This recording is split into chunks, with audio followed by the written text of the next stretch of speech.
And we are live, coming to you from the glitz of, well, actually, no, it's the greyness of London, it's the communism of Tashkent, and it's the sunniness of Cyprus. I'm not entirely sure whether my guests will agree with my introduction there, but my name's Pyotr.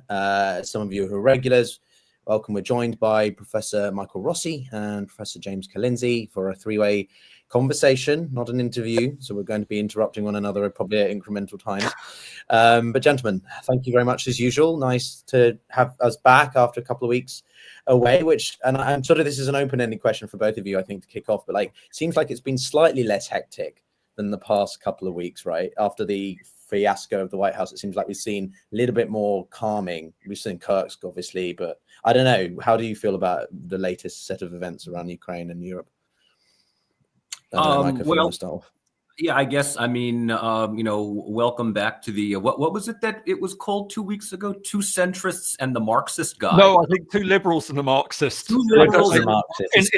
In that American pejorative term, right. Liberal. Two liberals and the Marxist guy. So, same thing for many, sort of, but on our side of the Atlantic, obviously it is quite different. But for many Americans, two libs and a Marxist, that's... You're right. I mean, so I'm glad. Basically, in American, in MAGA terms, it's we're all communists. Basically, in MAGA terms, we're all Marxists. No basically, yes. Sorry, Mike. No, that's fine. I'm actually kind of glad. I'm actually kind of glad that things kind of sort of calmed down for a little bit, just because I didn't miss anything last week when I was traipsing through the Caucasus in Georgia and Armenia. But I think that the brouhaha that came out of the White House, spat between Zelensky, Trump, and Vance. If I'm not mistaken, it was a couple of days ago where Zelensky had now apologized to Trump, for being out of character, for being disrespectful, effectively giving Vance what he wanted. And is a way sort of reaching out to the United States to really push for this 30-day ceasefire. Now, whether that is because he realizes that he's not getting what he used to get from the United States in terms of Europe, or whether the European leaders are also pushing for a 30-day ceasefire, is really something that only he knows. But I think right now everyone seems to be waiting for Russia to sign on to this proposal, and both Putin and Lavrov have said that they are, in theory, happy to sign on to anything that leads to concrete results. It's not just a simple time out for 30 days. But if it gets to the underlying issues of what caused the conflict in the first place, then they're willing to play ball. James? I was thinking the same thing. Is it that things are really calmer, or is that we have just become so immune now to everything that's going on that this was a relatively quieter week? And that maybe that's that sort of, which says all sorts of things about how the world has changed, and it has only been about 6 weeks that we've been in this situation. So, but yeah, certainly on ceasefire, it was very interesting. I mean, there was a lot of commentary in the media and reporting it generally incorrectly. That Russia had signed up to a ceasefire agreement, or had accepted a ceasefire agreement. But of course, that wasn't what has happened at all. I mean, what we have simply seen is that, Putin is smart enough to know not to say no immediately to Trump, but just simply put him in a holding pattern and make the right noises and say, but of course, there's all sorts of things that have got to be discussed and thought about. And I know that you want to talk about Kursk, and that clearly is something that is very much on the Russian minds of, before we sign up to any ceasefire, which could well, we're talking about a 30-day ceasefire, but I think, the overall intention is then to have that roll over and effectively become a permanent ceasefire, that Russia will want to make sure, it can gain as much territory as it can before then. Yeah, I mean, look, I was listening to a very apt podcast with Dr. Fiona Hill, who I'm sure you both know well. She's the former DNS for the US on European matters and Russia. And, you know, she's been very accurate, I think, in a lot of her analysis in the past several years. And I mean, she summed it up well. As with a lot of these things, I've been unable, I think, to articulate the thoughts in my head. Sometimes you need a third person to do it for you. And she said it simply that none of what Trump has done or what is happening right now is necessarily a surprise. We knew that it was coming, that he would want to disengage from Europe, that he'd want to reduce American input in a lot of different places apart from maybe Indo-Pacific and China.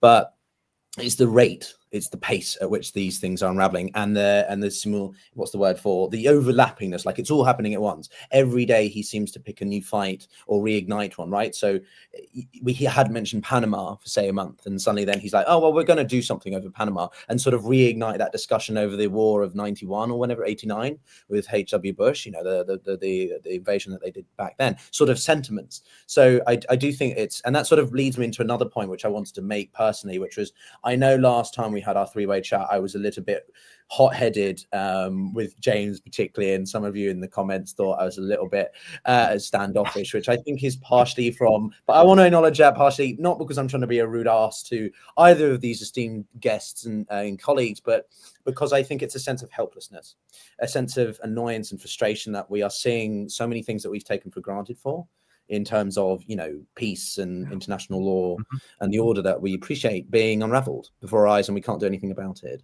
And there's so many people who, be it on X or other places, deliberately evoke these sentiments of disinformation, Russian propaganda, and we know it's rubbish. People who study it and work in it professionally, as you guys do, we know how bad it is, and it's just a shame. So I think that's where I come of it, more from a passion than a sort of a rudeness. But I was kind of interested for your perspective, Michael, since you were visiting two countries that have obviously been heavily influenced by Russian influence or interference or whatever. What are the sentiments there from people on the ground, what they're seeing occurring in Europe and Ukraine and US? You know, I mean, you know, I was there, just so everybody knows, on pleasure, not necessarily just business. So, you know, I was there as a tourist, just traveling through Yerevan, Tbilisi, Gori, among others. And I know that within Georgia, there's this assumption in the West that this is a country that is eager to get into the EU, to get into NATO.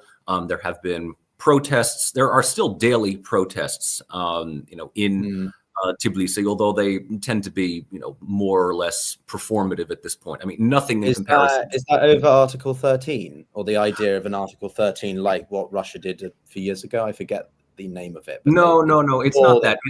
It's simply now, it's just kind of morphed into a general sense of frustration with a government that many people see is heavily under the influence of Moscow. So it's nothing in specific anymore. The government is very much pro-Moscow, the public sort of half-half. Ironically enough, the only thing that I found in Tbilisi that outnumbered the amount of EU and NATO flags were Russians that were there, living there, being as tourists. And I mean, they are frequenting the restaurants, they're frequenting the hotel. I mean, you know, Tbilisi is heavily reliant now on the tourism industry, and Russians make up more than 50% of that. You find Americans, you find Japanese, you find everybody there. But I mean, Russian is wide. And the ironic thing about this is that all the signs, all the official signs in Tbilisi are either in Georgian and English. That's it. And yet, in the restaurants and in the hotels, everything is also in Russian, and everybody has to be able to speak Russian if they want to work there. So it's sort of an uneasy relationship, but I mean, we're not going to get political as far as tourists are concerned. In Yerevan, Armenia, I mean, Russian is just ubiquitously spoken.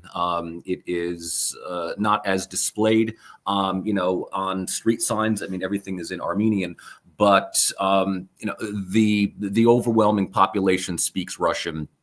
The locals there also will speak Russian to each other as well.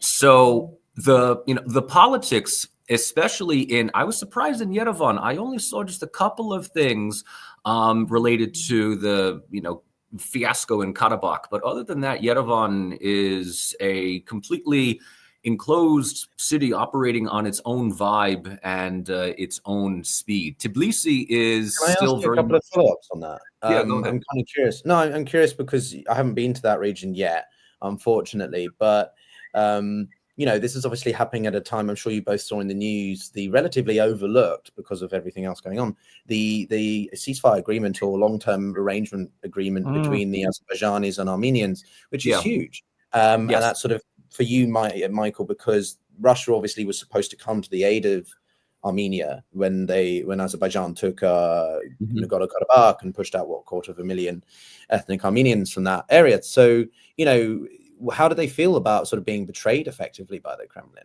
And it's difficult to say. I mean, I really don't want to get into conversations. I mean, there's a few colleagues of mine that I knew, and I was comfortable enough to bring this up.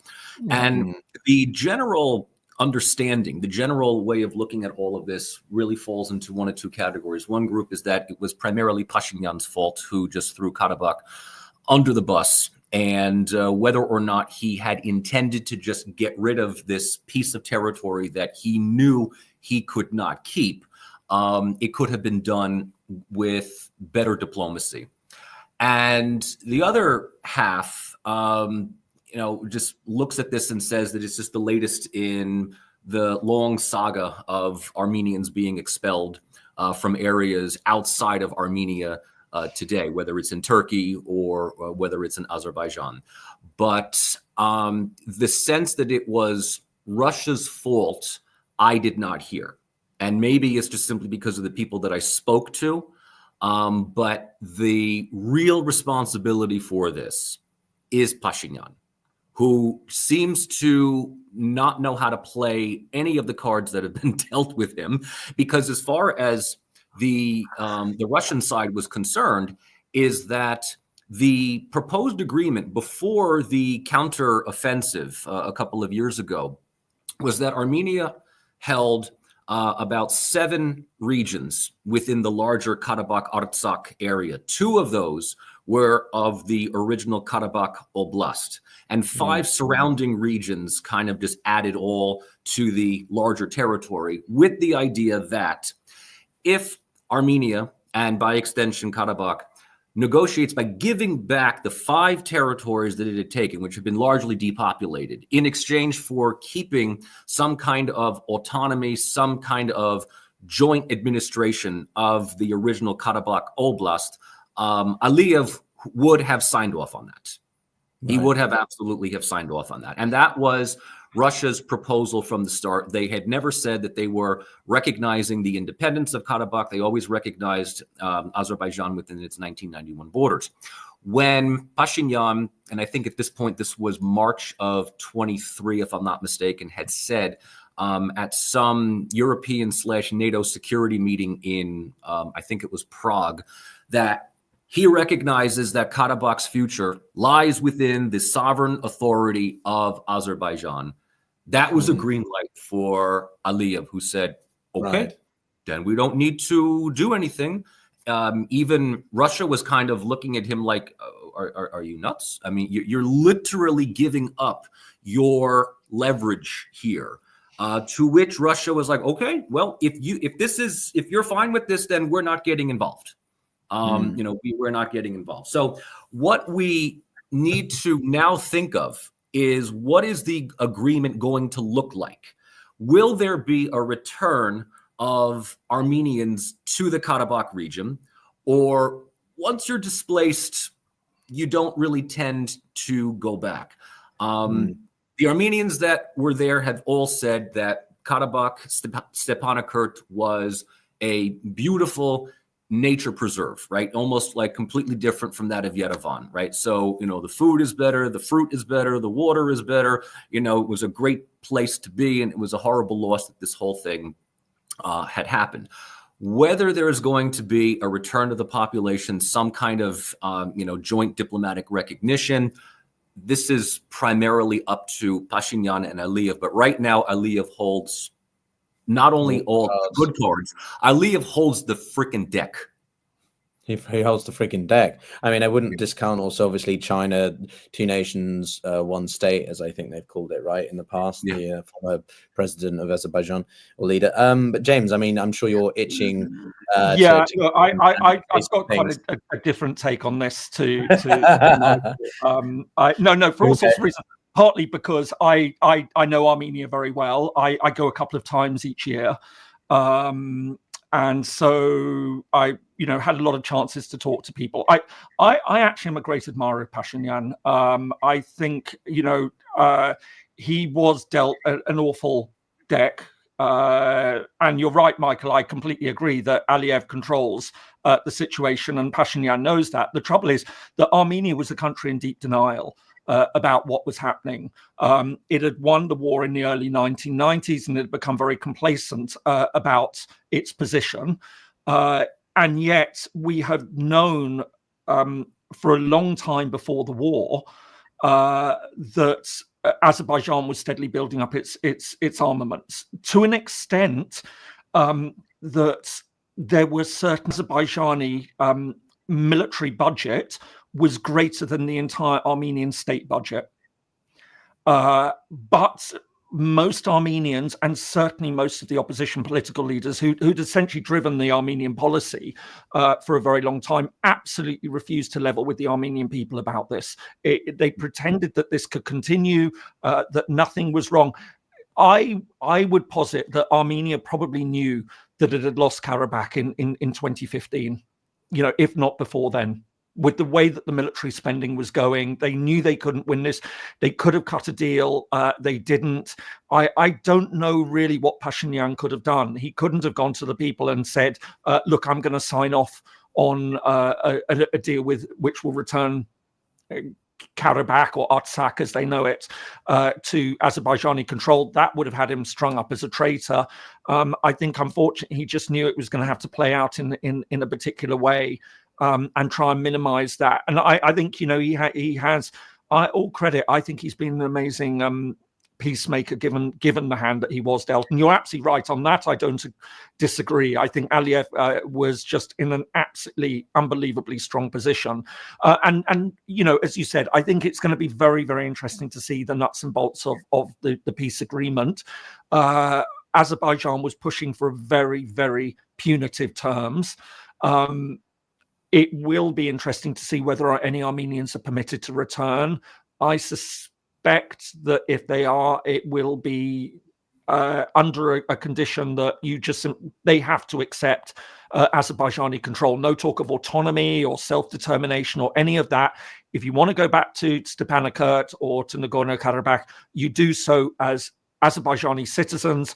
No special conditions, no local autonomy or self-government government or anything like that. And that I think is probably going to be the best outcome that we could expect from this. But there is also questions to do with their border.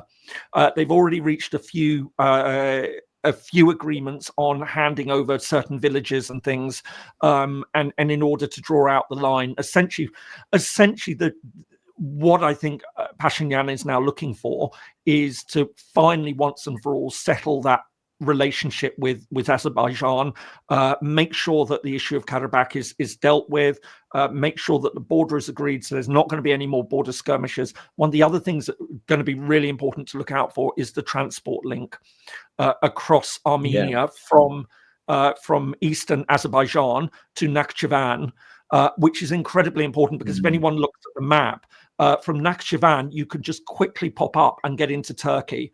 And so essentially what this does is create a Turkic line, transport corridor running all the way from Thrace right over to Central Asia. And this is something that, I think Erdogan is extremely keen to see. So it's an interesting, so long, just a long overview, but I sort of am a little bit more sympathetic, I think, towards Pashinyan than Michael. One other thing I would just quickly say is on the Russia angle. You're right, there are a lot of Russians that you see in Yerevan. Essentially, Yerevan is one of the 4 routes that Russians can get back into Russia from in Europe. So Belgrade is one, Istanbul is another, and Yerevan is another. And I'm just trying to remember which is the fourth. There is one more. But essentially, any Russians wanting to come and go from Russia these days into Europe are effectively going through those four places. Somebody maybe in the comments can remind me what the fourth one is. I'm tempted to say Hungary, but I think Hungary has got the air restrictions in place. But certainly Serbia, Turkey, and Armenia don't. I think Georgia. Georgia might. Yeah, right? You're right. Maybe. Yeah. We saw the countless, should we say, exit flows, outflows of Russians when the partial mobilization by the Kremlin was instigated in late 2022, and you saw tailbacks of several miles of Russians trying to get into Georgia and generally the broader Caucasus. I think that a lot of what you guys have said is, well, I certainly defer to your greater knowledge of this region than mine, but I think it's quite interesting to see how Turkey capitalizes on all of this in the broader geopolitical framework, because obviously we've got Syria now. There's lots of discussion about some kind of new Syrian pipeline from an energy security standpoint, and so if Turkey can capitalize on both of those areas, they really control a lot of energy security towards Eastern Europe. And given to tie it back into what we've framed the conversation around Europe going it alone, I think there was, I don't know, James, correct me if I'm wrong, but I got the sense that in the later 2010s there was more hope that Europe would be willing to support Armenia's democratization process and protect them more. But given their focus now towards their own, should we say, near abroad and Ukraine is a sort of strategic priority, I feel like Armenia's had to play the best hand it has, which is not much at all.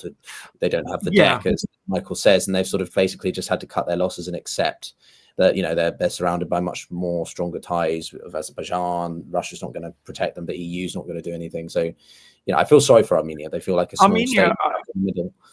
Pyotr, you're right. I mean, it's in a fascinating position, and I often have this conversation when I am in Yerevan, because, of course, you've got Georgia, which applied for EU membership, but obviously that's been hauled under the waterline at the moment. I mean, hopefully we would maybe see that renewed. But Armenia hasn't taken that step as yet, and I think there's, I find it really interesting. I think on several levels. I think I often say I feel there's a lack of confidence in Armenia about EU membership, that many Armenians don't actually understand, or not, I wouldn't say understand, don't think that Europe would be terribly welcoming if they did put in an application. Whereas in actual fact, I mean, the interesting thing is, I think that many Europeans would be incredibly positive towards an Armenian application. I mean, especially a country like France, it's got a large Armenian population, very strong relations traditionally with Armenia. I think that a lot of Europeans would be, and I think it goes, for better or for worse, that it probably goes without saying that Europeans are far more positively disposed to Georgian and Armenian membership than they ever were towards Turkish membership, for all the obvious reasons that we can talk about. But I don't pick up the sense that Armenia had the confidence to go in that direction. I think one of the really interesting things, of course, that we're in at the moment is, and it's an incredible conversation to be having, is that what about NATO? That the Armenians had, I think, been slowly making a strategic shift towards the West. I think that was one of the things that Pashinyan was trying to do. They were treading very carefully. They've still got Russian bases in Armenia, but they were very let down during the Nagorno-Karabakh war. They felt that Russia should have stepped in earlier to save Karabakh, and literally Moscow only intervened if it had left it even 5 or 6 hours later, then Azerbaijan would have overrun Karabakh, and that was in the original war, not the later on when that's exactly what Azerbaijan did. And even then, many Armenians felt profoundly let down, and I think that started the ball rolling. But of course, now with way that everything's going, way that Trump is talking up about relations with Putin, I would imagine it'll be fascinating when I next go to Yerevan, what the conversations people are having there about it, because I think this will make them really nervous. They were ready to start making that move away, more closely aligning with the West. But now they're seeing this. It will be. I think they will feel incredibly squeezed at the moment. Yeah, I was just going to add a couple of points on the sort of broader EU accession process, right? Because it's incredibly complicated, and you've got countries in various stages, mainly in the Balkans, that have been, well, Turkey's been, as you say, in negotiations for 40 years or something like that. Montenegro and Serbia both in the negotiations phase. Then you've got Albania and North Macedonia, which I still think are in candidate status, and then you've got Bosnia, which has submitted its application, but it hasn't yet been granted candidate status, right? And that's why Moldova and Ukraine were quite notable, because they were fast-tracked in both NATO and EU senses. So I think of all the countries that have finished, because you have to go through the chapters, right? The various different chapters of the EU protocols. I think the one that's making the most amount of headway is North Macedonia at the moment. I can't see Georgia or Armenia getting that sort of process yet. And I think with the, again, broad geostrategic situation for what it is, any sort of ascension talks are going to be put on hold until some kind of stability is established around Ukraine and the ceasefire and stuff. So, and on that pivot, see how smooth pivot that was. I was kind of curious to hear from you guys what you thought about the ceasefire back and forth. I don't know, general developments over Ukraine this week, because it's obviously been pretty crazy. And then we can go into the broader European security stuff and the main focus of the video conversation. I don't know, Michael, if you wanted to, where do you see it? How do you feel about it? Well, I mean, as I had said in the beginning, Putin's response is he's receptive to the idea. And the official statement from Russia has been, since the outbreak of the war, that they have never shied away. They have never turned down an opportunity to negotiate. The problem is that every time that they do, and this is the Russian narrative, either some wretched former prime minister of the UK steps in and tells Zelensky not to sign. We're looking at you, Bojo. Or there is a signature, but there's no implementation. So for Russia, they want something more concrete than the Istanbul agreements, which were scuttled, the Minsk agreements, which were absolutely abandoned.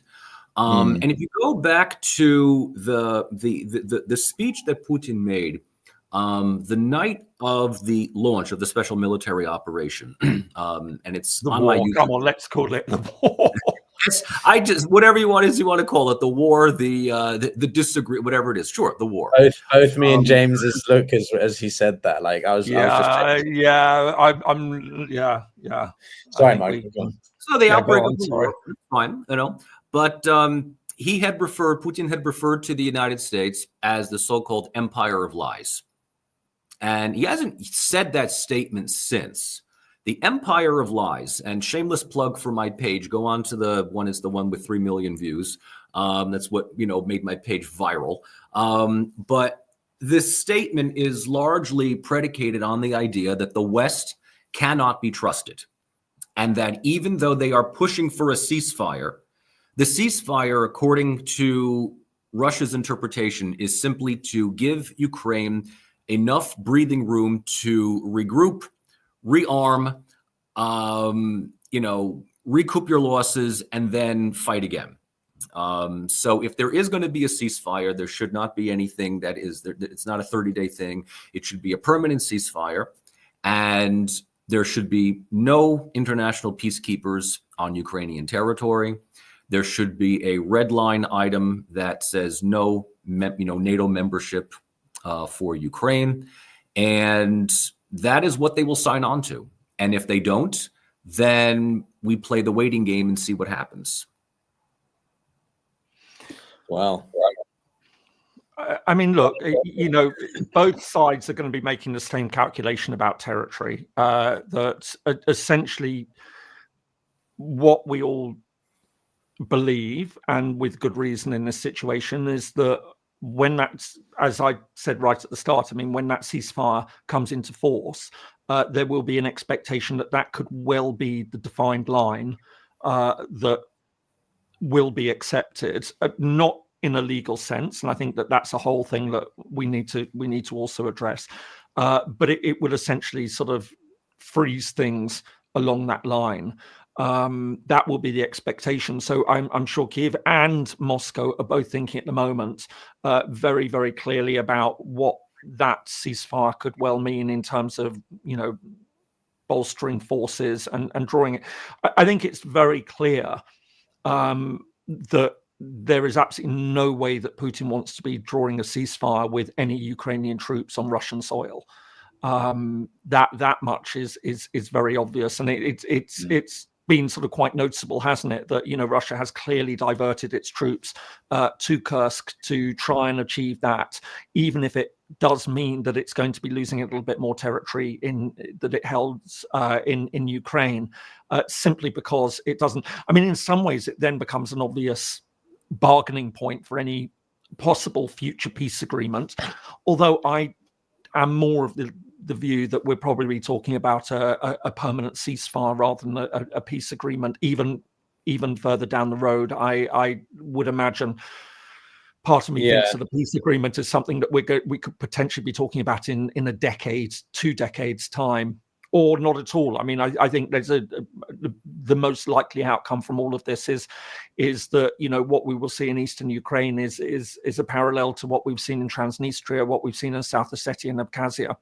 That it will be a frozen conflict. Essentially. Yes, it's a frozen conflict. I think it's to sort of add my 2 cents. I think that the first thing I'd say is sort of there's a distinction between this, as we said before. There's what we prefer, and there's more of the reality of how things are going right now. I've often refrained from sharing some of my opinions because I have my Russian background, and so I immediately villainize to some kind of pro-Kremlinite because I'm like, well, the reality of the situation is not ideal, but simply I cannot see realistically how Ukraine in its current circumstances can reclaim the territories that Russia control. They are deeply embedded there. They are well entrenched physically, literally, and it just looks incredibly unlikely that anything like that is going to change. Maybe it makes more sense, and again, this is not my preference, is for Ukraine to engage in some kind of ceasefire, but arm itself to the teeth.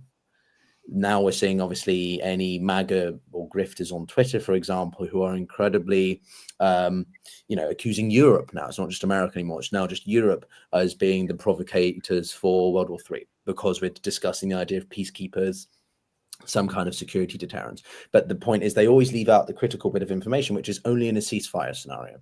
So now people don't like the fact that Europe is waking up.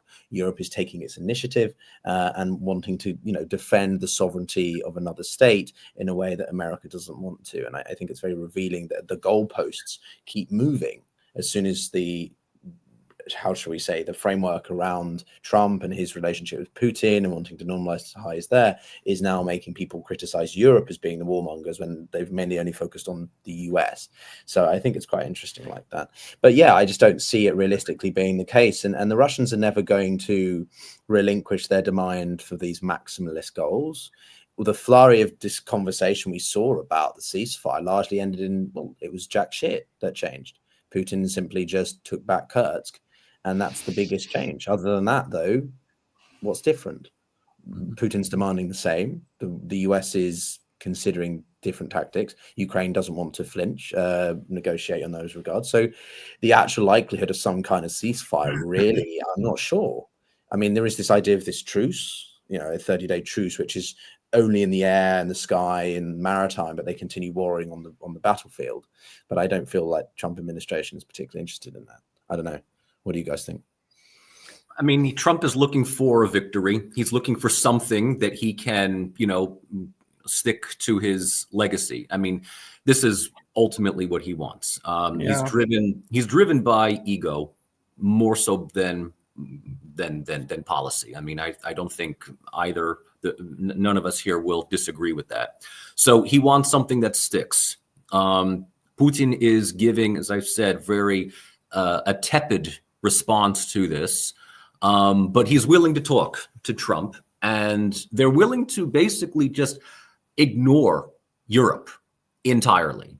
Starmer is putting together his so-called coalition of the willing. I don't have that much faith that Keir Starmer is that much of an international leader in that sense, but he's going to try. Europe is going to try. So if I can disagree with you there, I think Sakir has actually surprised us a little bit, Michael. Sorry, I want to let's spice it up with a little bit of a debate, right? But I mean, I'm sorry. There's nothing. There's really nothing to spice up. I mean, there's not. Well, no, he's not a spicy character.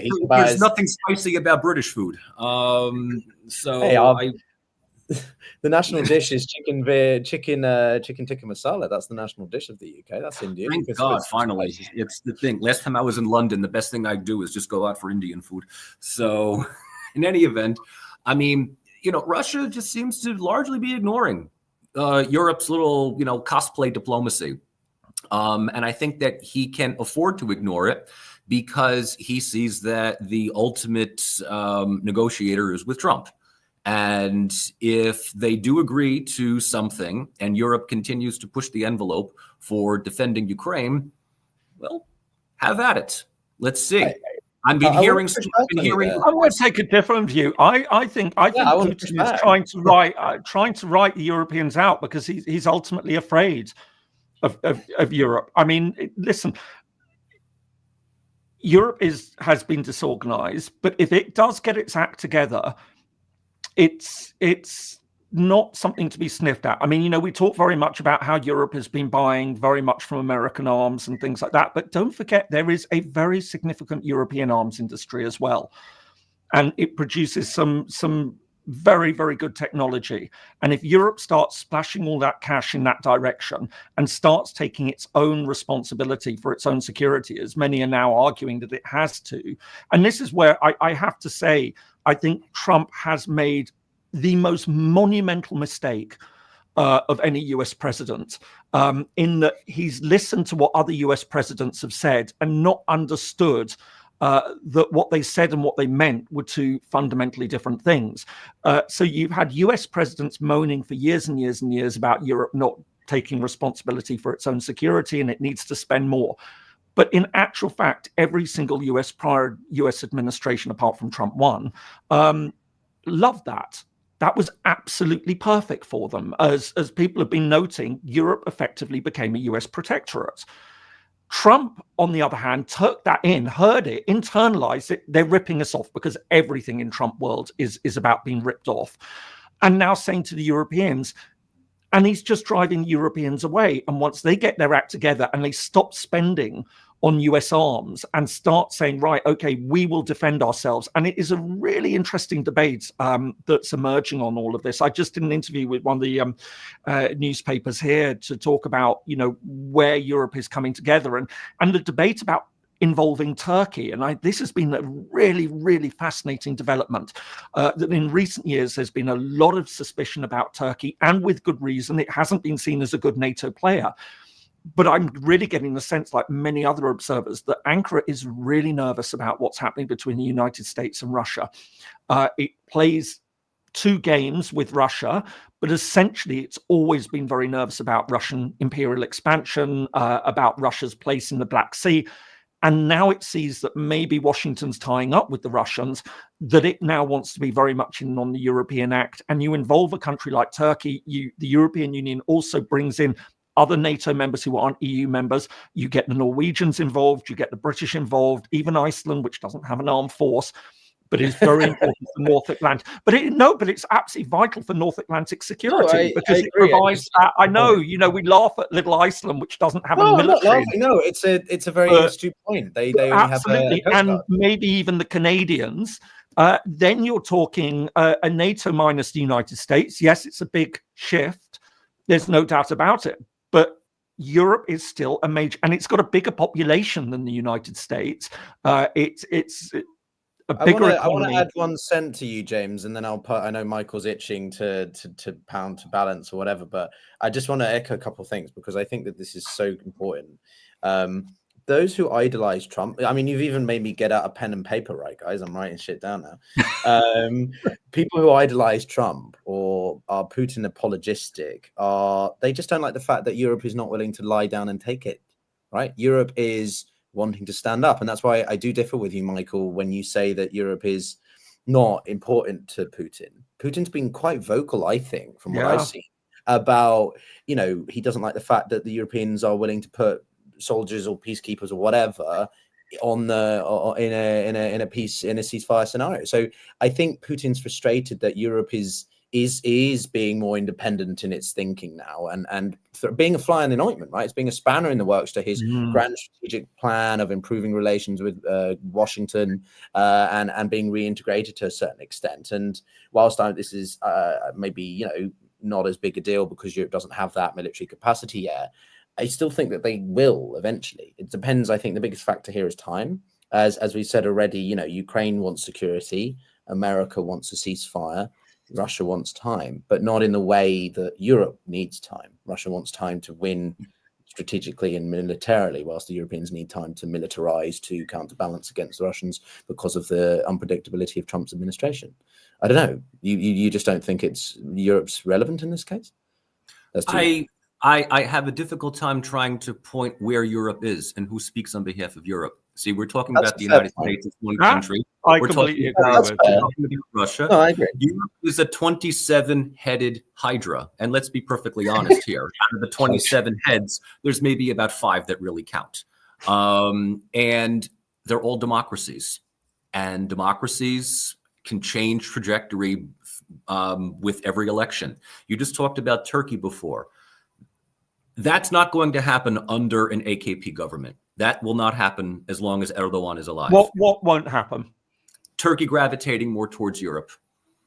If there is elections and Erdogan, retires, AK party is not popular. It is not popular in Turkey, but they keep winning because the opposition remains divided. Let's say that if there is a scenario in which CHP wins, the Kemalists win, and we have a reformer. Let's say we have Ekrem İmamoğlu, who becomes the president of Turkey. That I could see. That's a possibility. That could be a way of having Turkey re-engage with Europe. When we also talk about arming Europe for Ukraine, I also heard about the possibility of reintroducing mandatory conscription into the armies. There seems to be a disconnect between the political leadership that still thinks it's the 1990s and the population, which is asking why. Why do we have to fight this? And when elections happen and the anger is gravitated towards national populist parties that are against this type of neoliberal engagement, that's where I say, look, if in 5 years or so your scenario plays out, I stand corrected. But right now, there are still too many elements within the larger European collectivity, the larger European confederation, that could be any one obstacle towards making this reality happen. I mean, I'm Viktor Orban is one clear figure, but no, I mean, I think on Turkey, look, I mean, if you're talking about Turkey joining the European Union, I mean, that's clearly off the table for the moment. Erdogan blows hot and cold on this at a performative level. He's recently been talking more about EU membership again. I don't think he wants EU membership. I just don't think he ever wants to tell the Turkish people that it's off the table because he knows it would be incredibly unpopular. So it's an interesting game that's played. But I think that the thing to recognize is that for many European leaders, we are now talking about a changed security environment. And I think there is a fascinating debate that we're seeing about how you integrate Turkey into that. And I think what we're seeing is a positive argument for integrating Turkey and a negative argument for integrating Turkey. The positive argument is this is a country which still has serious military capabilities.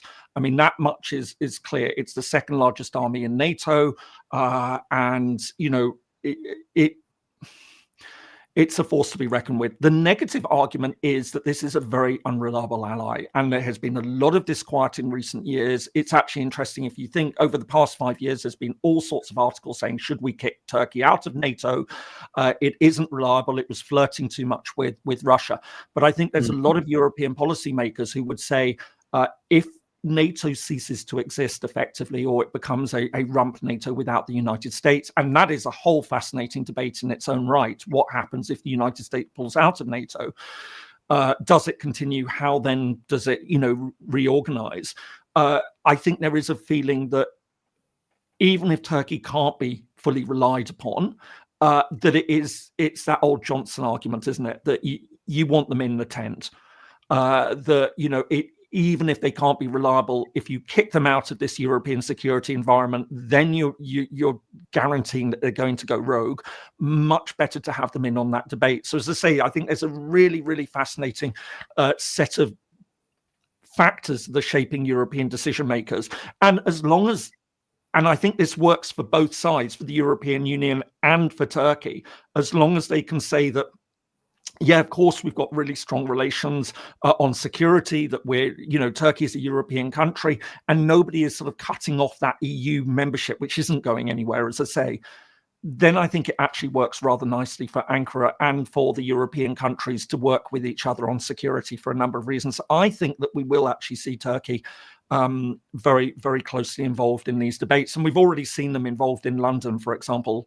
So I think you're absolutely right. If we're talking about bringing Turkey closer to the European Union, I just don't see that happening. But I think that in many ways, this provides an interesting and valuable get-out clause for both Turkey and Europe to say we actually really do need to work with each other at the moment. I think that there's a lot that Turkey can give, but it kind of brings it back to the main point of, well, if NATO is not going to be the primary vehicle of security architecture in Europe, what is? We can imagine NATO with the US in it, but sort of dormant, if you like, and Trump basically, completely removes US funding. The problem is that you still obviously need the United States to be participating in the consultations for anything to do with military action or something like that. So if they're not willing to do that, then you need some kind of new system, and therefore you start to raise questions about to what extent is Turkey or countries that are further afield, not maybe in the core of the EU, if you know what I mean, involved. And I think this comes back to me, the key word I keep thinking of is coordination, right? Europe has the capacity, we have the human capital, we have the population size, we have the markets, but do we have that interoperability? Do we have that coordination, which is what you're saying, Michael, and I 100% agree with. Who speaks for Europe? I mean, when you think about it, Macron is sort of the de facto guy who likes to take it, but there's a bit of egoism there, right? Macron likes to be the guy who's seen to be being busy. He's been banging the drum of strategic autonomy for the best part of his entire presidency since 2017. So, yeah, I think Europe can do it, but they have to be extremely slick in how they do it. And I know inevitably there's going to be cock-ups, there's going to be hiccups because of just the way that the European Union is constructed. And it comes back to this debate of like how much autonomy for nation states versus the bureaucrats in Brussels.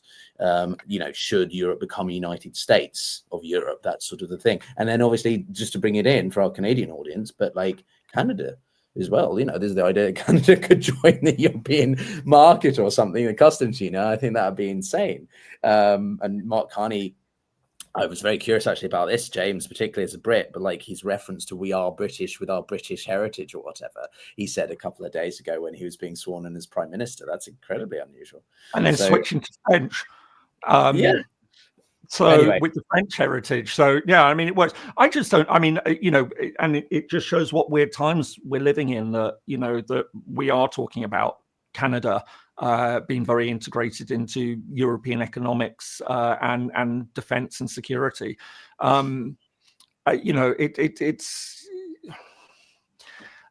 These are all things that are going to have to be thought about. And Michael, I think you're very right in the sense of who speaks for Europe. And this is the perennial problem. We've had this for 30 years now. And Europe has, to be fair, it's tried to make a go of rectifying that situation. You've now got Kaja Kallas, of course, who's High Representative. And so effectively, we can call European foreign minister, but because foreign policy still very much remains a sovereign area of policy making for the EU members, that we can only speak of a European foreign policy where there is full agreement. And again, we're seeing Viktor Orban play all sorts of havoc with this, to the point that I think it's fascinating that now we're hearing much more overt comments about maybe it's time to kick Hungary out of the European Union, that they're becoming so difficult and standing so much against European values. Can we put that as a question, James? Sorry, I know I'm interrupting occasionally, but I do want to pick up on a particular point because I think it's really worth exploring more. Like the obvious debate for people who are more Russia aligned or not, whatever, are the European Union, what's happening in Romania, right? What's happening in Romania and this overreach of the European Union is really undemocratic, right? And so to kick Hungary out would be a seismic motion to do because that would be so undemocratic, and it's a huge, surely that's a bad thing to do, right? Or that'll be a marketing blow for the EU. That'll be catastrophic for the EU if they kick a country out like that. All right, but so do they not have two ways you can come at this? You can look. I think I would tend to agree that it would be catastrophic for the EU to kick Hungary out, simply because then you've set a precedent, and at what point do you put the bar? So if the EU were to pursue this, they would have to do it in a way that really does say this is an extreme case. But by God, does Orban deserve it?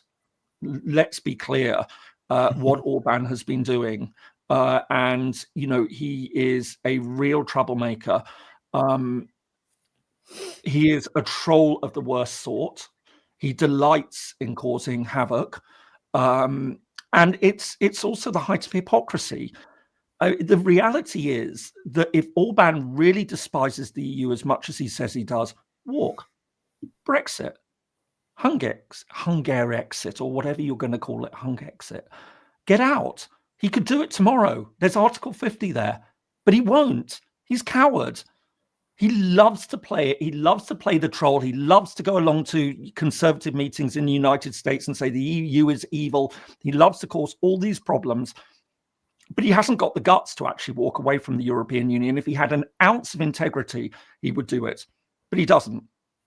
So I don't take Orban seriously in that sense, but I do take him seriously in the sense that he's doing a lot of damage. And I think if there is a single candidate for being booted out of the European Union, that Hungary has got to be it. I mean, all right, Britain was always difficult, but, many Europeans would say that, look, at one level, Britain was an extremely difficult partner, but it also brought a lot to the table. And it was very constructive in other ways. But Hungary, these under Orban, has just anything but. So, as I say, if he was such a hero, he'd submit Article 50 application to leave and start the clock time on 2 years, but he doesn't. So, well, he doesn't because he knows economically Hungary is absolutely reliant on the EU, which makes him even more hypocritical, doesn't it? I mean, he knows it. He knows yes. that that he would be, all his patronage networks and everything would collapse overnight without that European money. So he's going around telling Americans EU's terrible and everything like that, but he's pocketing the cash quite happily to do it. Absolute hypocrite. I have nothing but contempt for Orban, I have to say. Before we go back to you, Michael, for your heated exchange, I just Googled the image of potential EU leaving names after Brexit. There was this funny graphic that I saw, but they don't have one for Hungary because it doesn't work. The best one I can come up with is Hunger out. Hungry out. Or my favorite is Quitterly or Italy. Brexit. Hispan Nope. No land for Poland. Finland. Sweden. Swede departure. Grexit. There's some great ones here, guys. Anyway, sorry, I'm trying to add some levity to this obviously very critical. Yeah. Well, I mean, the thing is, didn't expect to be talking about Hungary leaving, but Hungary is not going to leave. And we also have to remember again that in democracies, and yes, some people might find this hard to believe. But yes, what is that? Oh, check out. Yes, that's. Hung out is hung out. That's played. That's something sexual, to be honest with you. Sorry. Hung out is good. I like that one, Mr. K. Well done. Props to you on that one. Yeah. So I mean, as much as some people still need to be reminded, is that Hungary still is a democracy, which means that Orban is not there forever. In the same way that any of the. I was going to go back to this about thinking of NATO sans America, and I don't think that Europe's leaders are ready yet to fully cut the cord, pull the plug on the United States. Because for them, I could be wrong here, but they see Trump as a 4-year hiccup in which he's out in 4 years, and we bring back in a run-of-the-mill Democrat, whatever it happens to be, or maybe a non-Trump Republican, and we're back to normal. Right? We are back to normal. Happy days are here again, and we will resume the transatlantic alliance.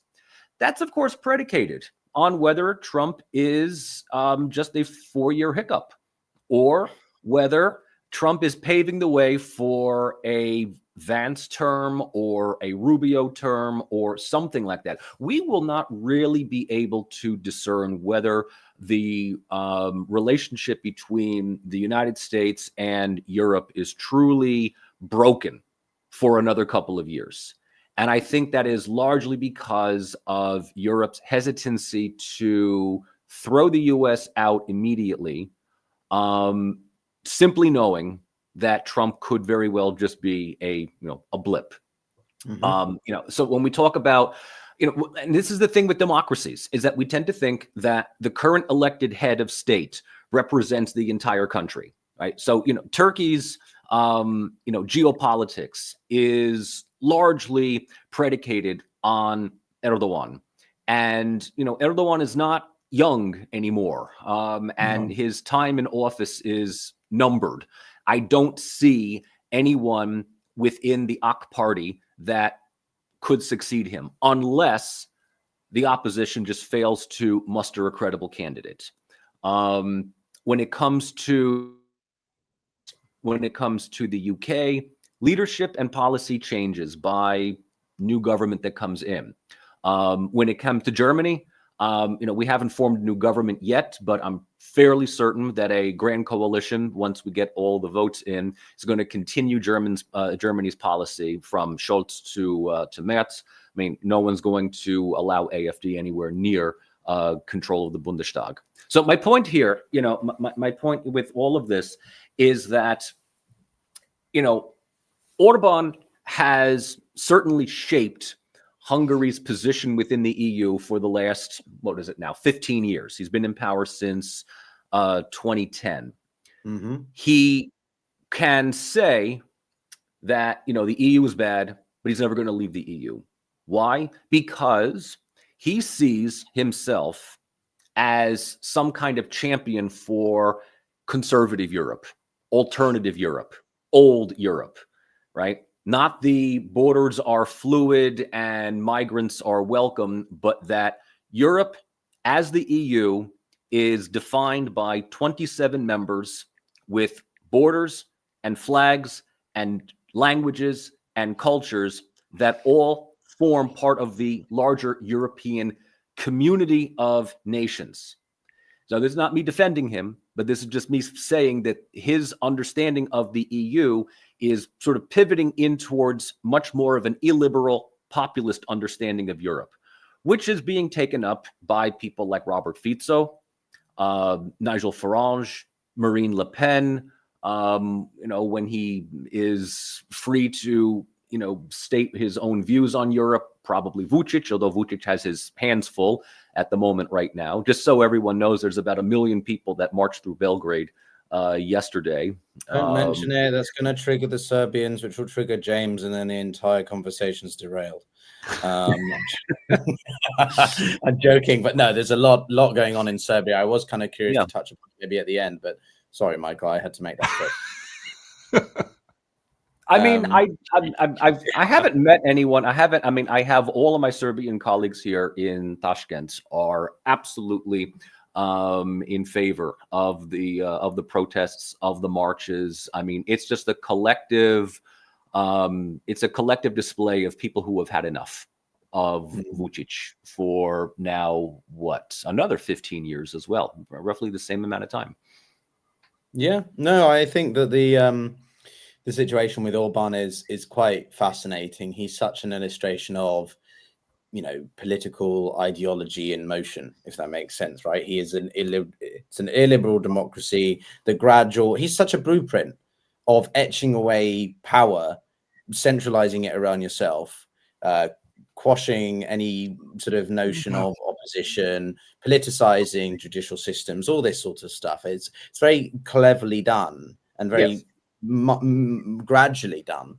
And he does serve as a good blueprint. But the thing is, though, Michael, we've had conversations about this before on other shows I've had and guests. And one of the points is that we do have a traditional conservative base, right? Look at Frederick Merz. You can argue whether or not you think he's conservative or not, but he's supposed to represent the centre right in what we consider to be the centre right. But then you've got this populist right, the sort of the Patriots for Europe group within the European Parliament, and that comprises various different governments from different countries. And Meloni is sort of in there, right? She's part of the Patriots for Europe, but she does support Ukraine. So it's this weird spectrum of people from, centre right to sort of increasingly, and then I don't know who you put at the far end in the European category, but sort of, I think it's fascinating where sort of Orban tries to, because he wants to be seen as a traditional conservative, but he plays to the populism quite well. But that just goes against what Frederick Merz represents, which is, more conventional. I don't know if that makes sense what I'm saying, but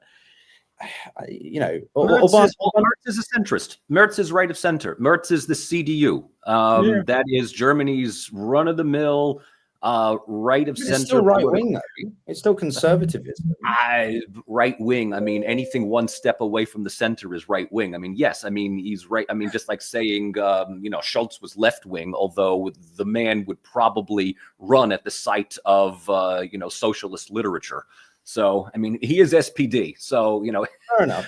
SPDs have a long and ignoble history of disappointing the actual left in Germany. So. I think the other thing that's quite interesting about that, you mentioned Farage, and there's quite a few people commenting about him as well. I don't know how much you've been following it, guys, but there's obviously a big spat within the Reform Party in the UK at the moment between Nigel Farage, who is whoever kingpin of the party, and a chap called Richard Lowe. And Richard Lowe has adopted really right wing, almost like borderline conspiracy kind of nut shit. And Farage is trying to he's disbarred him, I think, or removed the whip. So, this is an illustration that Farage is right, but he's not willing to go beyond a certain level, right? When he had that back and forth with Musk over Tommy Robinson, the EDL individual, that was interesting because Farage didn't want to rock the boat too much. And so what you've seen now, people claiming, is that Farage is not actually anti the system at all. He's just part of the whole deep state as well. It's funny how people change the framing, and that Rupert Lowe is really the good guy. And Farage, who everyone was idolizing a few months ago, is suddenly common enemy number one. I think it's very strange. I don't know if you... a party built on atomistic hatred and filled with individuals who are driven by little more than hatred, hate each other. It was always coming. I mean, this is the thing. This is what everyone. I don't know why anyone would be surprised by this. This is the pattern that you see. These aren't people who want to work with other people. Their whole modus vivendi, the way they see this world is not cooperating, getting out of Europe, for example, and refusing the idea that actually this was developing a lot of, and delivering a lot of benefits for Britain. But anyway, look, I mean, seriously, if you think I get upset talking about Serbia, wait till you see what I do. Brexit. No, I'm not doing that today. Let's go back to talking ceasefire. No, really. I mean, that is I don't want to be talking about Farage. Awful individual, charlatan, grifter.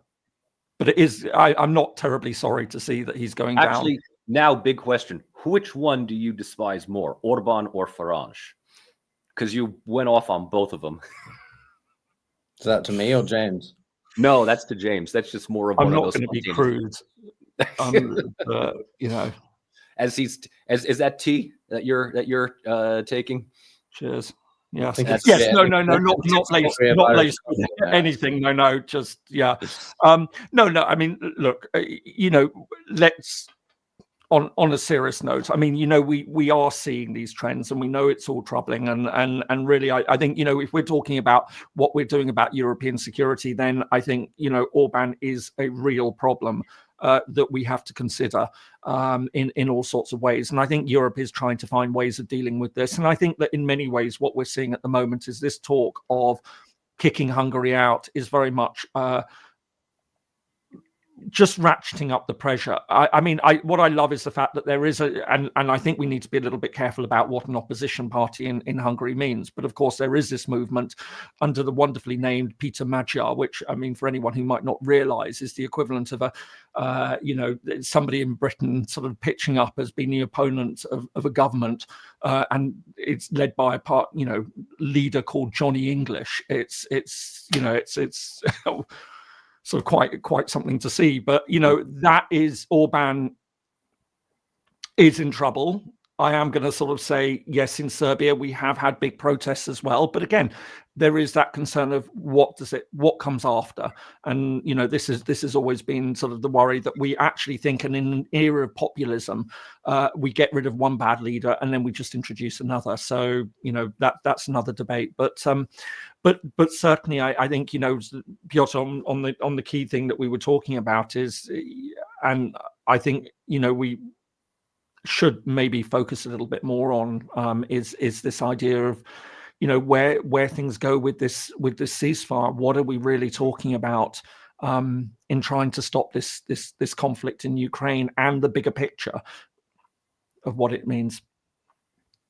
Yeah, I mean, from my standpoint, I think I'll frame it this way. So after we had our fiery but I think informative exchange a couple of weeks ago, after the seismic events of the White House, I spent a good couple of hours sort of trying to really ascertain what my viewpoints of this was, in the sense of, Michael, you're more of a realist, James, you're sort of more of an idealist or whatever, but it's too simplistic, right, to frame it like that. And sort of, I remember the term pragmatic idealism came out in the late 20th century, and Condoleezza Rice using it in the 2000s and stuff.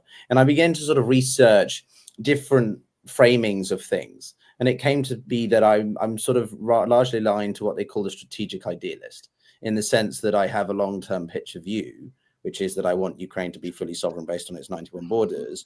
But the reality of the situation is that, well, that's not going to happen right now.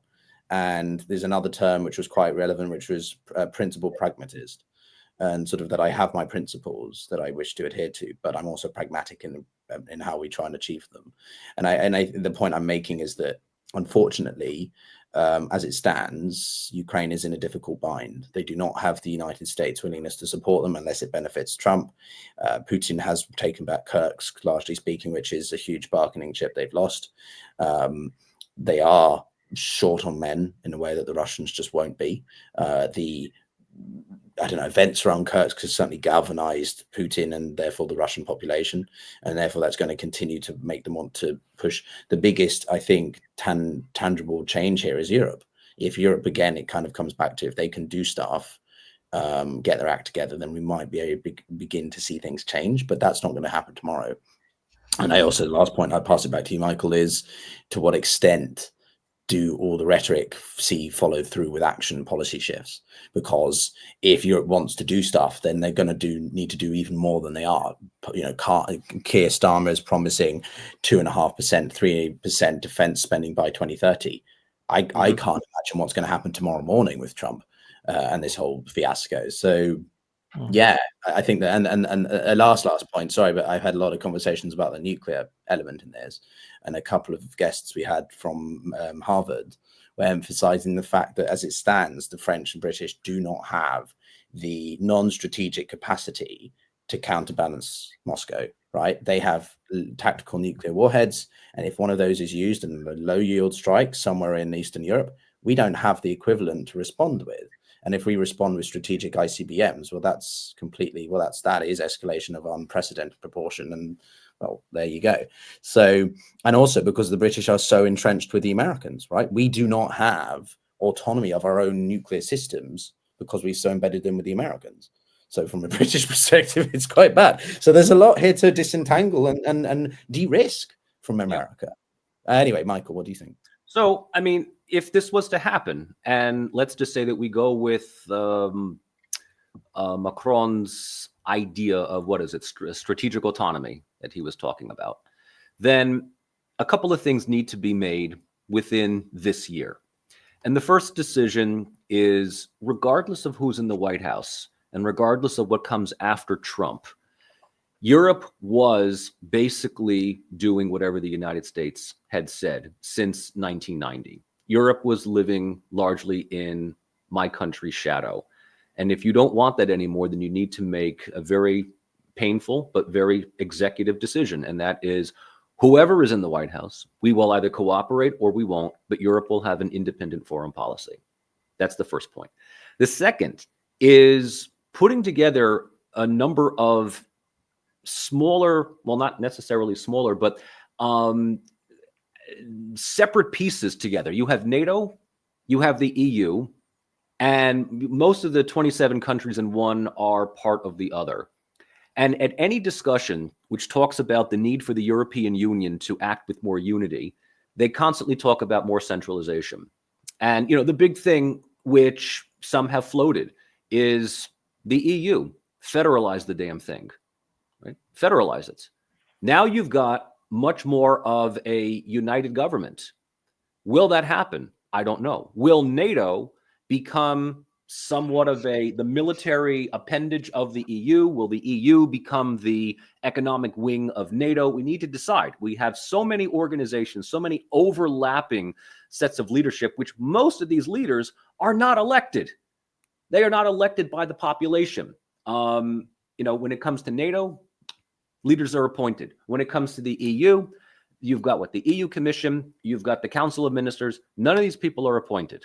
None of them have any kind of electoral accountability.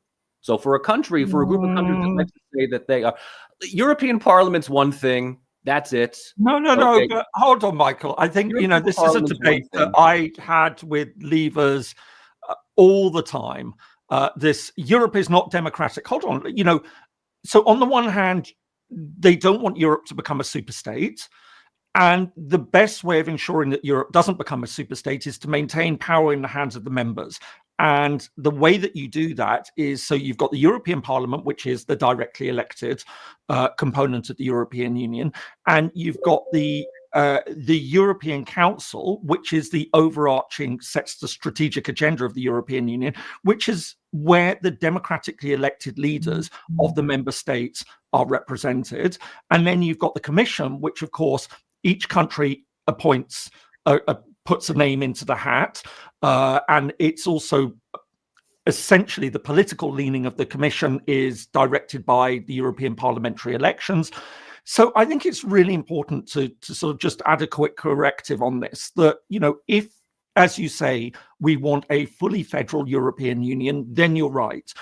But for what most people in Europe want the European Union to be, which is still fundamentally built on the framework of member states, the current setup is the best setup that you can have. Because, you know, people say, well, the European Parliament can't propose legislation, so Europe isn't democratic. Yeah, if you want to put it in terms of a state, you're right, but people don't seem to want it that way. But I mean, I fully accept if you say that it's going down a federal way, or it should go down a federal way, then we need to rethink this. But I think that for what most people in Europe seem to want, which is a supranational, I mean, you know, and we get into how do you describe Europe? I am very much of the view that you describe it as a political community. It's sui generis. It sort of doesn't have a parallel anywhere else.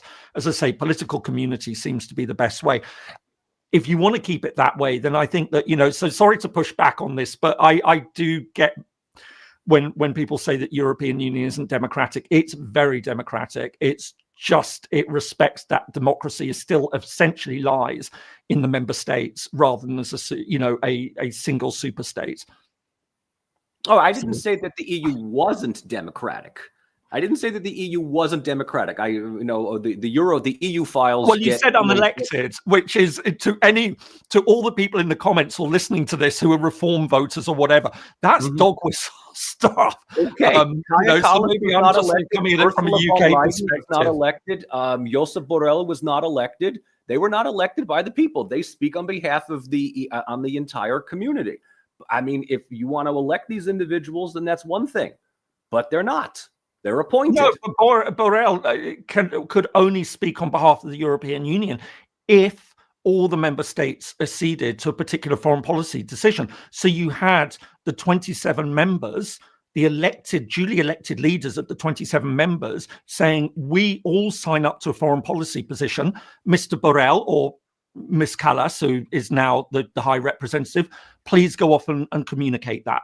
So if anyone wants to know, you are now empowered to do that. But if they don't speak in that single terms, she isn't empowered to do that. And I think it's really, really important. And we hear this unelected. But, I come from a country where, I have a head of state who's unelected. I have a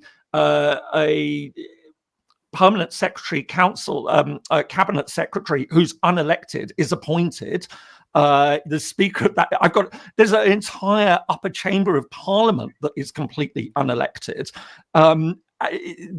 In that sense, if we're to talk about, where democracy, we can talk about, I think most member states, or certainly, Britain as a former member state, there's far fewer people who actually are elected than in Europe in many ways. And yet at the same time, the big thing is who is going to speak on behalf of this 27-member organization in the future. You guys can figure that out. All right, you guys can figure that one out. The Americans, okay? You can. It's not my problem. Trust me, I got enough shit to worry about in my own country here, but still, I got enough stuff to worry about. But yeah, I was going to say is that I would say what I had said before is that the EU may very well wait for Trump to leave after 4 years and hope for a reset. The question that you had asked, Pyotr, in terms of where is Europe going? James is very much adamant about Europe is still very relevant. It still has a very important voice in the world. Sure, fine. In that regard, then make the decision now to figure out where you're going to be in 2 years, in 4 years, in 5 years for a true independent European entity, a voice on the world stage. And don't wait for the United States to come back and invite you back. Yeah, I think this comes down to willingness and capacity to do it, right? We have the potential in Europe to do it. I'm a Europeanist. I believe in Europe. I always have. Yeah. I'm firmly critical of its complacency and tardiness in being over-reliant, not just on American security assurances, but Chinese cheap markets and Europe and Russian energy. Right. And that's not me saying that. That's Josep Borrell, the former foreign secretary or whatever minister for the EU at a delegation dinner a couple of years ago. Right. I'm paraphrasing it. The point is that Europe needs to get itself in gear, and we can be another pole. We can be another pole in this multipolar or multiplexity world, to quote the paper from the Munich Security Conference of last month. Right. Europe can do it. The problem is coordination, and I think we need to have a clear illustration of just how much integration we want to go to. I'm not a all-out Europeanist in the sense of I believe in the United States of Europe. I love Europe for the fact that we have different states with cultures and communities and such. But the problem is, if you don't get that balance right, then you have a repeat of the sovereign debt crisis sort of stuff from 10, 12 years ago, where you've got Germany needing one set of policies, but Greece needing another set of policies, but you've got a central bank that is trying to do, one form of monetary supply versus multiple government fiscal policies. So, it's difficult to see how that can happen. Michael, you're the one who's more skeptical of this sort of stuff. And I'm not asking you to have the answer, but if you could prescribe some improvements for Europe, what would they be? What would I improve for Europe? Hard to say. I always, when I teach my class on the European Union and we come to one of those moments in history where they were presented with some internal problem, there's always this idea of, just federalize. And I'm not advocating that. I'm not advocating for a United States of Europe. But what I can say right now is a great way for Europe to show its readiness and determination to take charge, not even in Ukraine, But within Europe itself, two issues right now can be easily addressed: Kosovo and Bosnia. Now, Bosnia is easier because it's a sovereign state. But internally, as we all know, yes, I know it all comes back to the Balkans, but Bosnia is a mess internally. And when it comes to Kosovo, we are waiting for 10 years for somebody in Pristina to finally ratify the Brussels Agreement and implement ZSO, which would go a real long way in creating stability within this disputed territory. And yet, this just does not seem to happen. And if people are still waiting on Trump or Richard Grenell or Donald Trump Jr. or, heaven help us, Elon is going to go there and solve the Kosovo issue, then it's just another example of Europe just literally waiting for my country to handle stuff in your backyard. All right, James. Fair dues. What do you think? Yeah, I'm not. You don't think it's about the Balkans? I think you're overblowing the Balkans. No, I'm not doing Balkans, Michael. Point well taken, though. Yeah. No, I agree. I think you're absolutely right. This is an issue that should have been wrapped up a long time ago. But I think, certainly as somebody who's very pro-European, bitterly regrets Britain's decision to leave. And, as I said in last live stream, I think, we are now seeing all sorts of effects that are coming out of that, but not least of all this strategic. I think that, this really is a moment then that Europe needs to be thinking very clearly about what it's going to do. And I think one of the things that really is important in all of this, and Pyotr, you mentioned about the ceasefire that's been talked about and Russia making a demand that there's no Europeans on the ground. I just cannot see how an agreement is going to operate without Europeans on the ground. It's as simple as that. It will not. That agreement will not be worth the paper it's written upon unless there is some sort of security guarantee that comes from Europe that says to Putin, listen, if you want to kick off again, then it's going to be something much more serious. And I know that you're going to have all the sort of the pro-Russian voices saying, oh yeah, we can handle the Europeans and everything like that. No. I think we would be talking about a very, very different conflict, and it would then be all in on helping Ukraine if European troops were to find themselves in harm's way because Russia's decided it wants to start again. And with no disrespect to the wonderful work that's done by peacekeeping countries, Bangladesh and places like that, which have a very, very honourable tradition of peacekeeping. This is not a normal peacekeeping situation. This is something where I think it could be.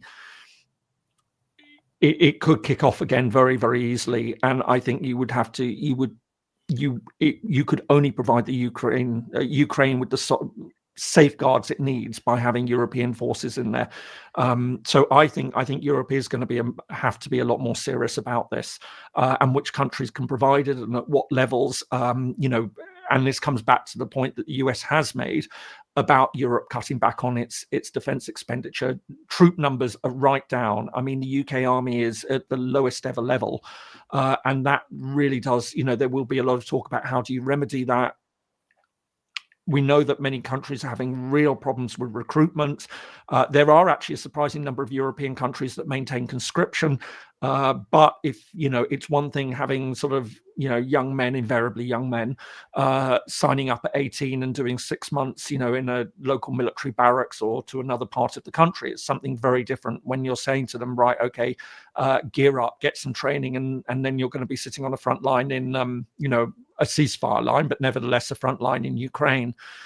So, it will spark the real debate. And I think that will really test the mettle of European policymakers when they're talking about European security, that they will have to think very, very seriously about what this means in the round. It's not just about sort of coming up with a nuclear umbrella, which France has obviously put forward. And we've seen Donald Tusk, for example, making very interesting comments about Poland. I think we have to be clear, he's not, from what I can tell, proposing that Poland develops its own nuclear capabilities, but certainly talking very clearly about Poland perhaps sort of stationing French nuclear weapons. There could be the discussion about what Britain does, and Britain is sort of very entangled with the United States So these are the really serious debates which European policymakers are going to be having to think about very, very seriously at the moment.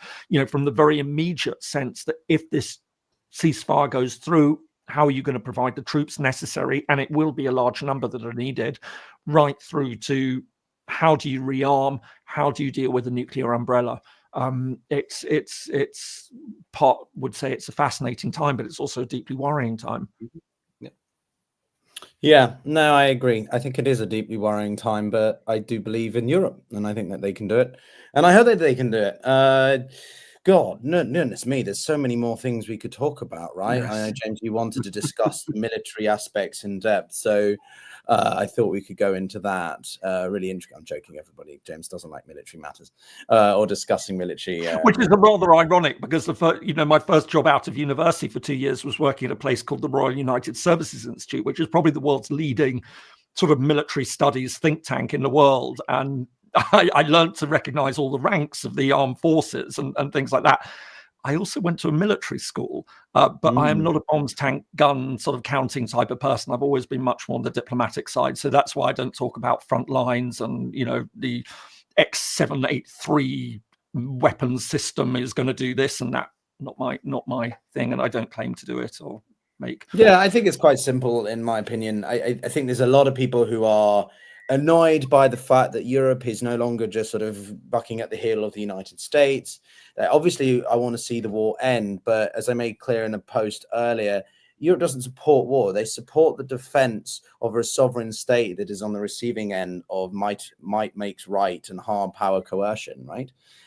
This isn't about sort of warmongering. It's about a simple standing up for certain principles. And a lot of people who are anti that just don't like the fact that the Europeans are not willing to well, as I said, lie down and just take it.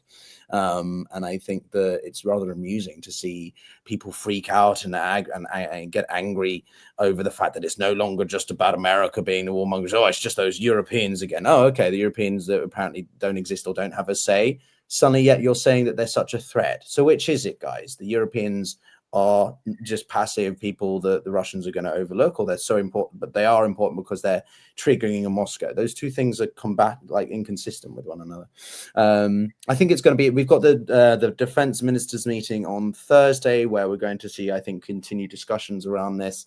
I mean, ultimately, Putin doesn't have a say what happens in Ukraine in the sense of like, if Europeans want to have troops put there, or they're going to, and the Ukrainians agree with that, what's Putin going to do? He's going to send more forces to try and prevent them from doing that. I don't think he has that military capacity at the moment. The Russian economy is at it's overheating, and the military forces are kind of overstretched. So I don't really see what's Trump going to do? Is he going to prevent the Europeans from putting troops on the ground? What do you think, Michael? I don't know how he's going to do that unless he just threatens to either say that the United States will not defend certain countries in NATO if they are attacked, or threaten to pull out of NATO.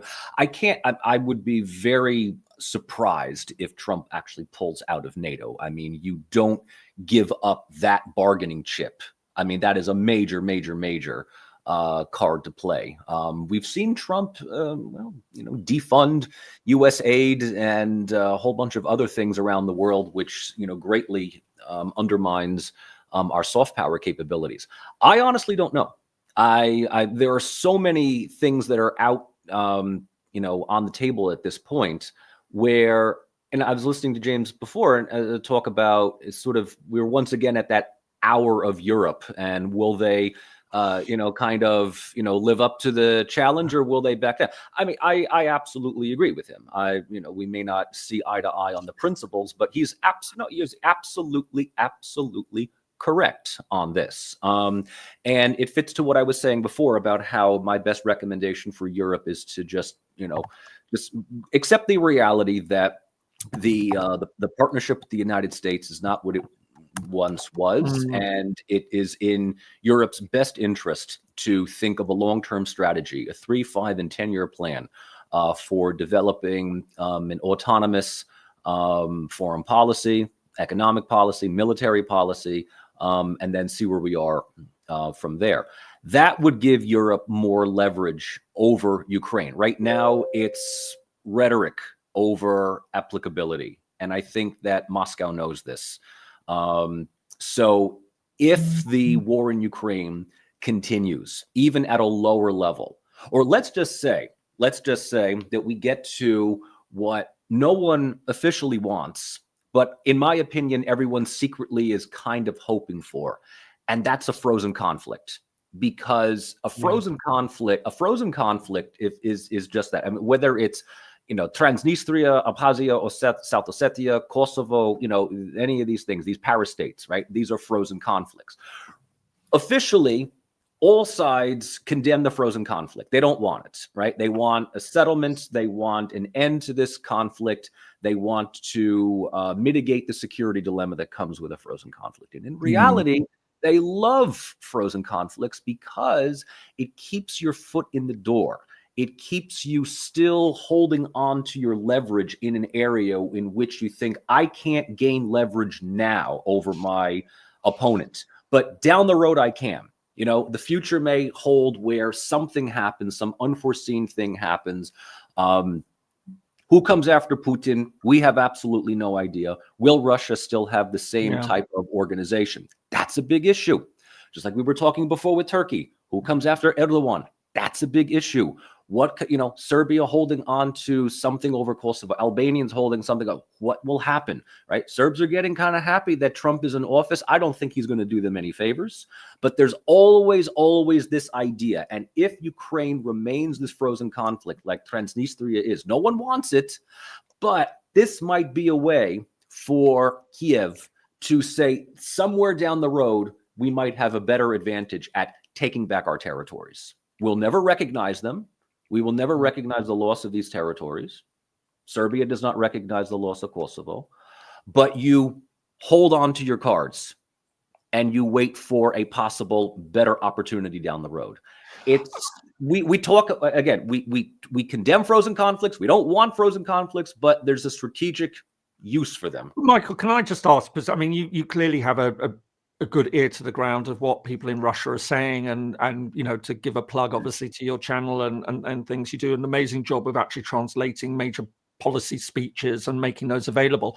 I mean, essentially what we're talking about with the ceasefire would be something that, certainly as I would see it, is that you turn this into a frozen conflict, and Ukraine would say, listen, we need to have the security guarantees. I think it will have a lot of backup from European countries. How does Putin sell an agreement like that? That doesn't allow for the legitimization, let alone the legalization of the conquest of those eastern territories? And I just cannot see that happening. And for anyone who regularly watches us knows why I think that would be absolutely disastrous for international peace and security if you did see any move to try and legalize Russia's annexation of those territories. I think you're absolutely right. A frozen conflict makes sense. But how does Putin then sell that? I mean, he sells it in the same way that he sold the formal annexation of those territories about 2 years ago, where he signed off on all 4 of these oblasts in some ceremony in the Kremlin. As far as Russia's concerned, this is a fait accompli. Whether the world recognizes it or not is inconsequential, because, de facto over de jure, right? We de facto control Crimea. We de facto control Mariupol. I mean, what are you going to do about that? The putting my ear to the ground, I can tell you this, that the minute that there was the prospects of a ceasefire, the minute that there was the prospects of Trump and Putin talking about ending this conflict, many Russians began the move back home. They want to go back home. They want this war to end. Ordinary Russians, like everyone else, just simply wants to go back to whatever life that they were having beforehand. So however way that he sells it, in whatever it ends up being, because I am very, very, very much convinced that he will not get his maximalist demands. I mean, that much is certain. I mean, he's asking for the full annexation of territory in Ukraine that the Russian forces still do not control. They do not control Kherson. They do not control Zaporozhye. So best case scenario is a frozen conflict along the front lines, which may explain why they are trying as much as possible to wrap this whole thing up in Kursk. So Suja was taken a couple of days ago, and for now it's more of a mopping up campaign. So by the time the Ukrainians don't have anything left. They've done a tactical withdrawal, a tactical displacement of Kirks. You can see on those. So they lost that bargaining chip, right? No, they've lost Kirks. There's no ambiguity around that. They withdrew, largely speaking. I mean, I've seen countless videos of artillery stations with loads of munitions just left around. It reminds me of sort of the US withdrawal from Afghanistan, the amount of equipment that's just been abandoned by the Ukrainian forces. So that's not without question. I think that's the biggest drawback now, and the Ukrainians are going to be on the back foot even more. This is why, sort of, quite simply, I think the Ukrainians should consider some degree of cessation of hostilities, simply because they can bolster their security lines, they can bolster their supply links with the Europeans, and people are getting frustrated that sort of this is going to cause escalation with the Russians. But the point is, the Kremlin doesn't have much of a say, and it's either sort of Putin wants everything, and because he's not going to get everything, and the Europeans are being that fly in the ointment point I made before, they are within their rights to make their own choices outside of what the Americans would prefer to happen and the Russians prefer to happen. And I don't see that as a provocation. I see that as upholding basic international principles. So yeah, I mean, I don't know. I think we're in for a bit of a, what's the expression in English? A sticky wicket. And we're going to see this we'll reconvene and talk about the latest points ongoing, I guess. But what did you guys? I don't know if you guys wanted to end on anything specific. Maybe we've been going. There's so much to talk about, right? I think we've covered everything. I mean, it's been wide-ranging. Right. I mean, as you said, there's just so many things. Yeah, I think we've covered everything that we can reasonably cover, and a few other things. I mean, discussion about Armenia and Hungary, and Georgia, and Georgia, yeah, and a little bit of Trump, not Trump, Farage. Yeah, well, you guys should come. We should get you to London at some point and do this in person. I found a nice recording studio, finally, everybody. So we'll be doing more things in person. Ironically, I went to an event at Russi on Friday, James, which was very interesting. Oh, right. About nuclear. How is the old place? It's beautiful, as delightful as ever. Walking down Whitehall next to the no, it was that my morning commute walking down Whitehall was fascinating, and it was No, I spent two great years working at Russi. Oh, very interesting. Started career out there. Yeah. Well, I want to give exciting stuff. Well, I want to give a huge shout out to these guys. That was bad English. I want to give a huge shout out to these gentlemen, guys. Most of you watching are, I think, from James's channel, but do check out Michael's stuff. He does incredible stuff. And if you appreciate me trying to be a bit more measured in this conversation, then I don't know, check out my channel. We're doing them together. And I guess we'll reconvene in a week. Try to make sense of what's going on in this week. Hopefully, there'll be less to talk about, or maybe in a more positive sense. But any final thoughts? Any shout outs? Well, I remember just 2 weeks ago, before I was leaving, James, you had recommended that I try Shut Up, the restaurant in. Yes, did you? Of course I did. It was fantastic. The food in Armenia is phenomenal. There was not a bad restaurant that I was in. It was great. Georgia gets all the love, but I do say to people, and that's not doing Georgia down. The food in Georgia is wonderul. It's excellent. But Armenia is no slouch on that. It really it's also absolutely excellent. And nice shout out to Sherep. I hope it's recognized next time I'm in Yerevan. Yeah, so Shut Up, old Yerevan Tavern, and a couple of other places. I was there. Yerevan, I was amazed. I was shocked. I was actually quite pleased at how orderly and it was a very symmetrical city, right? I mean, there's lots of parts of Armenia that are just abandoned. It's just very, very poor, very, very rural. And then you hit Yerevan and you're like, I could absolutely spend, a month or two here. Oh, Yerevan's a lovely place. No, I'm very, very fond of Yerevan, and it's and not necessarily the easiest place to get to, especially from Western Europe. The flights have a nasty habit of arriving at a very bad time at night and departing at a very bad time of night. Yeah. But really well worth it. And it's sort of place you could do if you take an extra Man, couple of amazing years to amount of recover stuff. a city break. So absolutely. So Pyotr, you said you'd not All right. made it up to please see Yerevan. And All right, we'll I'm all sure I've never been to convene in Baku. Yerevan then. I think Yeah, that's the there we answer. go. We'll do this in person. I'm also going to start a happy to new do it channel, there. everybody. I'm really excited to announce that I'm going to be starting a new channel, the James E. Michael Pyotr Travel Show, where we go on, we're the Top Gear guys of geopolitics. Two liberals and a Marxist travel the Two world. liberals and a Marxist go traveling. Thank you, everybody. Thank you. All right. See you Right later, on. guys. Thanks Stay a lot. safe out there. Bye.